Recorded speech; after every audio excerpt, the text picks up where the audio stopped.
विजय सिन्हा अब 100 दिन के अंदर में ही सभी अधिकारियों की क्लास लगाने वाले हैं और ये 100 दिन खास करके राजस्व अधिकारियों के लिए और जो भूमि सुधार कार्यालय से जुड़े हुए अधिकारी हैं उनके लिए बहुत भारी पड़ने वाला है, क्योंकि विजय सिन्हा ने साफ साफ ऐलान कर दिया है कि इसी 100 दिन के अंदर जो भी होना है वो होगा और इसी 100 दिन के अंदर में तमाम भ्रष्ट अधिकारियों को भी चिन्हित कर लिया जाएगा। तो ये 100 दिन की क्या तैयारी है विजय सिन्हा की, क्या रणनीति तैयार की गई है, उसके बारे में आज चर्चा होगी इस वीडियो में, तो इस वीडियो को आखिर तक जरूर देखिएगा। नमस्कार, मैं हूं डॉक्टर सुरजीत सिंह और आप देख रहे हैं YBN बिहार झारखंड। अगर आपने अभी तक इसे सब्सक्राइब नहीं किया है तो सब्सक्राइब कर लीजिए और अगर आपको ये वीडियो अच्छा लगे तो लाइक कीजिए, शेयर कीजिए और कमेंट जरूर कीजिए। तो विजय सिन्हा की ये 100 दिनों की रणनीति क्या है, किस तरीके से कार्रवाई होगी? तो विजय सिन्हा ने यह साफ साफ कह दिया है कि जो भी अंचल के अधिकारी, जो शीर्ष अधिकारी हैं, जो नीचे कर्मचारी हैं, अगर वो ये मानकर बैठे हैं कि उन तक मंत्री जी नहीं पहुंच पाएंगे तो ये अपनी गलतफहमी दूर कर लें, क्योंकि इन्हीं 100 दिन के अंदर में सभी कर्मचारियों से लेकर अधिकारियों तक उनकी जो पहुंच है वो होने वाली है। और इन 100 दिनों के अंदर में सभी अधिकारियों को जो कि भ्रष्ट हैं, जो दलाली कर रहे हैं, जिनकी माफिया के साथ में मिली भगत है, उनको चिन्हित करने का काम कर लिया जाएगा। और इसके लिए सबसे पहली रणनीति जो विजय सिन्हा ने अपनाई है वो ये है कि वो इन्हीं 100 दिन के अंदर में हर एक प्रमंडल और जिला स्तर पर जाएंगे, खुद जाकर के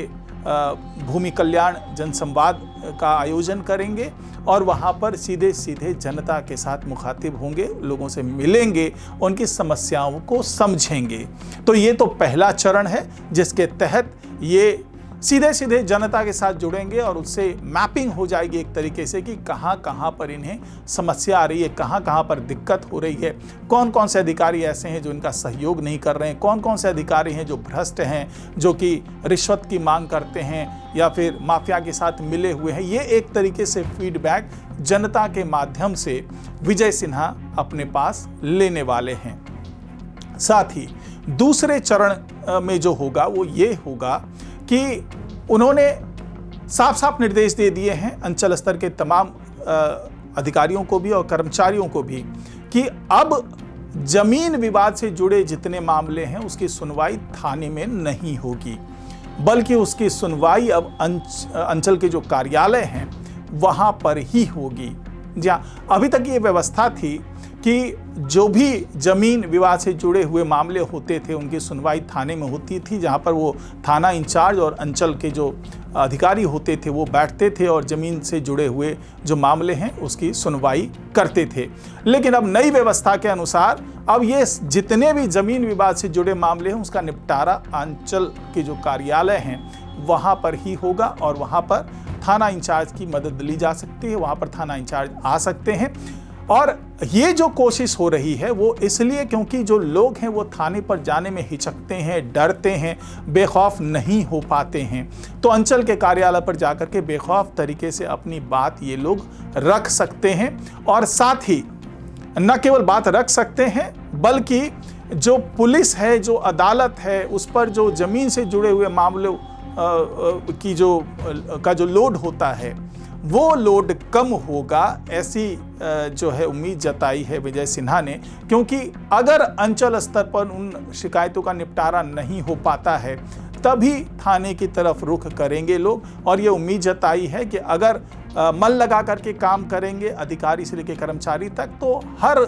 मामलों का निपटारा अंचल स्तर पर हो सकता है। कुछ ही मामले ऐसे होंगे फौजदारी से संबंधित या आपराधिक मामलों से संबंधित, वही सीधे सीधे जो है वो चूंकि ज़मीन पर अगर किसी ने अवैध कब्जा कर रखा है वो हट नहीं रहा है, तो ऐसे मामले जो है वो आपराधिक गतिविधियों में लिप्त जो माफिया है उनको उनसे संबंधित जो चीज़ें हैं वो थाने तक पहुंचेगी। लेकिन अगर आपसी कोई विवाद है या ज़मीन की नापी में कोई समस्या है, क्योंकि ये विजय सिन्हा ने माना है कि जो ई मापी होती है उसमें कई जगह त्रुटियां हैं, कई जगह पर जो सरकारी अमीन हैं वो दूसरे पक्ष से मिली भगत करके बैठे हुए हैं। इससे बहुत से मामले ऐसे हैं जहां पर पीड़ित हैं लोग, उनके शिकायतों का निपटारा नहीं हो पा रहा है। तो ऐसे तमाम मामलों पर विजय सिन्हा ने अब सीधे सीधे एक्शन लेने का निश्चय कर लिया है।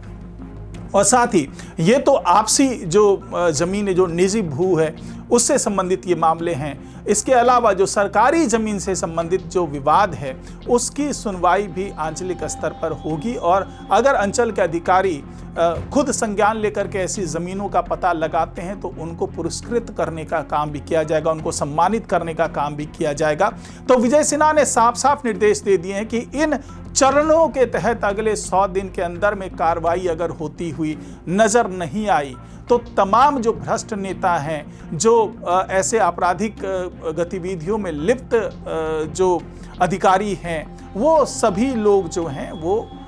निशाने पर आएंगे सरकार के, और उनके खिलाफ तमाम कार्रवाई की जाएगी। और न सिर्फ भू माफिया, न सिर्फ अतिक्रमणकारी, बल्कि उसको बढ़ावा देने वाले अधिकारी भी सलाखों के पीछे पहुंचेंगे। उनकी संपत्ति पर भी जब्ती की कार्रवाई होती हुई नजर आएगी और उनकी संपत्ति पर भी बुलडोजर चलाने के आदेश दिए जा सकते हैं। तो फिलहाल आज की रिपोर्ट में इतना ही। नमस्कार।